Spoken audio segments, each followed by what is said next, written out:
சிம்மம் -மார்ச் 2026 ராசிபலன். 1. தொழில் மற்றும் வேலை. கரியர். கண்டச்சனி முடிவு. கடந்த 2.5 ஆண்டுகளாக உங்கள் ராசிக்கு 7ஆம் இடத்தில் இருந்து பல நெருக்கடிகளையும் தொழில் முடக்கத்தையும் தந்து வந்த சனிபகவான் மார்ச் 6ஆம் தேதியுடன் அங்கிருந்து விலகுகிறார். அஷ்டமச் சனி தொடக்கம். சனிபகவான் உங்கள் ராசிக்கு 8ஆம் இடத்திற்கு மீனம் பெயர்ச்சியாகிறார்.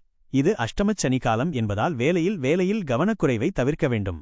வியாபாரம் தொழிலில் இருந்த மந்தநிலை மாறி புதிய வாய்ப்புகள் தேடி வரும். ஆனால் பெரிய முதலீடுகளைச் செய்யும்போது அனுபவசாலிகளின் ஆலோசனையை பெறுவது நல்லது. 2. பொருளாதாரம் ஃபைனான்ஸ். நிதிநிலை பணப்புழக்கம் சீராக இருக்கும். ராசிக்கு 10இல் குரு இருப்பதால் கௌரவம் மற்றும் அந்தஸ்து உயரும். எச்சரிக்கை: அஷ்டமச்சனி தொடங்குவதால் தேவையற்ற வீண் செலவுகள் வரலாம். பணத்தை யாருக்கும் ஜாமீன் கையெழுத்து போட்டுக் கொடுக்க வேண்டாம். பூர்வீகச் சொத்து நீண்ட நாட்களாக இழுபறியில் இருந்த சொத்து விஷயங்களில் ஒரு தெளிவு கிடைக்கும். 3. குடும்பம் மற்றும் உறவுகள் ஃபேமிலி மற்றும் ரிலேஷன்ஷிப்.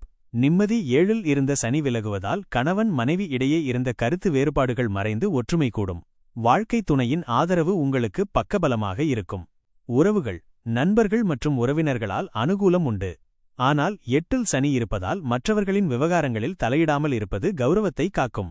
சுப காரியங்கள் வீட்டில் தடைப்பட்டிருந்த சுப நிகழ்ச்சிகளுக்கான ஆரம்பகட்ட பேச்சுக்கள் தொடங்கும். 4. ஆரோக்கியம் ஹெல்த்.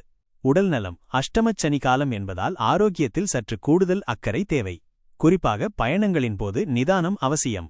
மனநலம். தேவையற்ற கற்பனை பயங்களை தவிர்த்து தியானம் செய்வது மன அமைதியை தரும்.